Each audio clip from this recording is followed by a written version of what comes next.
आज अवपात परिणत नहीं आउ काली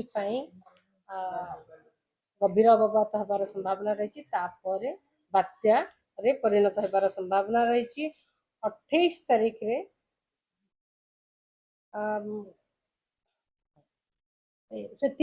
आमर राज्य रे किछि स्थान रे वर्षा रहिबो बहुत सारा अधिकांश स्थान रे वर्षा रहिबो ता सहित प्रबल अति प्रबल अत्यंत प्रबल वर्षा मध्य रहिबार संभावना रही। जदि देखिबा 27 तारीख रे राज्य रे अनेक स्थान रे हल्का मध्यम वर्षा हेबा सहित प्रबल अति प्रबल वर्षा हेबार संभावना रही। कोरापुट मालकानगिरी नवरंगपुर कलाहांडी कंधमाल गंजाम गजपति एवं रायगड़ा जिल्ला रे ता सहित ता पाखापाखी जिला गुड़िक प्रबल वर्षा हेबार संभावना रही। 28 तारीख रे प्रबल रु अति प्रबल वर्षा किछि स्थान रे अत्यंत प्रबल वर्षा गोटे कि दुईटा स्थान हेबार संभावना रही। जमती कि गंजाम गजपति रायगड़ा मालकानगिरी कोरापुट जिल्ला रे रेड वार्निंग जारी करा जायछि। ता सहित प्रबल रु अति प्रबल वर्षा हेबार संभावना रही।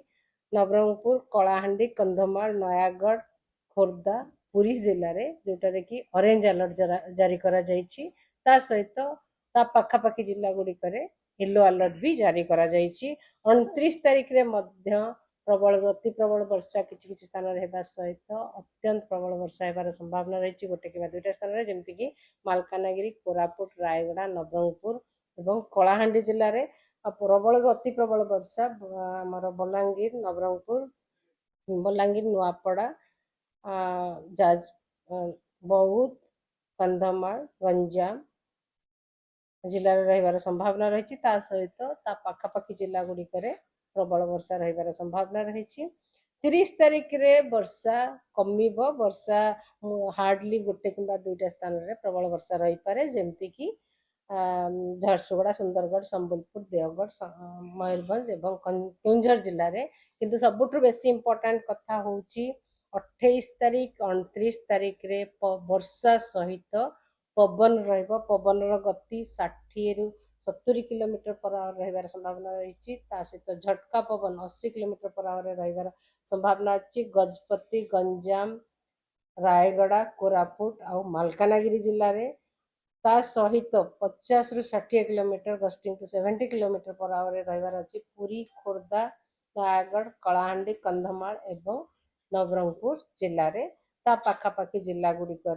40 रु 50 kilometre per hour gusting to 60 kilometre per hour रहिबो। 28 29 तारीख रे आउ 30 तारीख रे 28 तारीख रे और 29 तारीख रे 27 तारीख रे भी किछि उपकूलवर्ती अंचल जिल्ला रे पवन रहिबो 30 रु 40 kilometre gusting to 50 kilometre per our.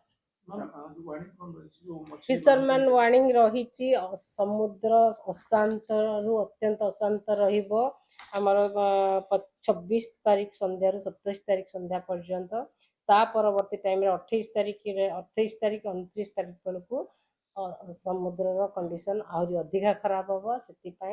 मत्स्यजीवी मान को बारण करा जायछि समुद्र भितर को न जावाई 26 तारीख एपर्यंत किसी नाम दि जाए बात्या जितेबाला हम से नाम दि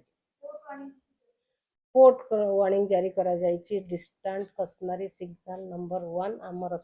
ओडिशा कोस्ट सबु पोर्ट पाई डिस्टेंट कशनरी सिग्नल नंबर 1 जारी करा जायछि। ओडिशा रे वर्षा रहिबो वर्षा सहित पवन भी रहिबो सेति लोक मान को सावधान रहा हम पैनिक हबार नाही। वर्षा और वर्षा हेले इंपैक्ट रहिबो पवन हेले गच्छ किछि किछि गच्छ उपुड़ी पारे गच्छर डाही भी भांगी पारे आ धान गच्छ रे खराब हो पारे इवन आमर जिते कदली गच्छ अलगा क्रॉप्स वेजिटेबल से माने भी नष्ट हो पारे। ओडिशार हाईएस्ट विंड स्पीड जीव 60 रु 70 किलोमीटर पर आवर झटका रहिबो 80 kilometre per hour Ganjam Gajapati Rayagada Koraput Malkangiri जिला 50 रु 60 gusting to 70 kilometre per hour रहिबो पुरी खोर्धा नयागढ़ कलाहांडी कंधमाल एवं नवरंगपुर जिले में ता पाखापाखी जिला गुड़िक भी पवन रहिबो 40 रु 50 गस्टिंग टू 60। हाँ एना क्रॉस करिवो आंध्र प्रदेश कोस्ट रे बिटवीन मछलीपट्टनम आउ कलिंगपट्टनम सेटा होची काकीनाडा पाखापाखी रहिबो कि 28 तारीख संध्या किंबा राति रे क्रॉस करियार संभावना रही किंतु क्रॉस करिवा समय रे यार इंटेंसिटी रहिबो सीवियर साइक्लोन मैडम गोपालपुर में कितने दूर वर्तमान सेटा लेटेस्ट आसी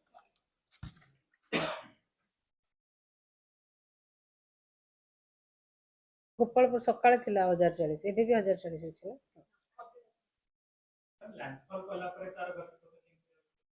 सेटा पर्यंत आकलन करा जाय ना मैडम को कितने दूर अछि होउछ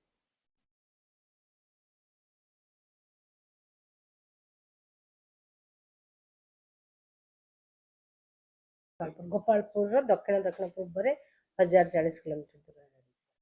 मैडम ओडिशा भयभीत ओडिशा में भयभीत हबार भयभीत हबार नाही निजको सुरक्षा करिवार अछि प्रबल वर्षा हेले पवन हेले घर भितर रहिवार अछि आउ किछि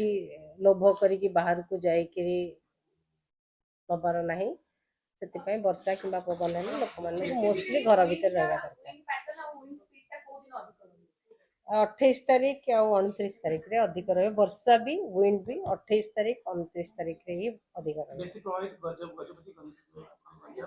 गंजाम गजपति कलाहांडी कोरापुट मालकानगिरी नवरंगपुर ये सब जिला गुड़ाक आ इवन कलाहांडी रे थैंक यू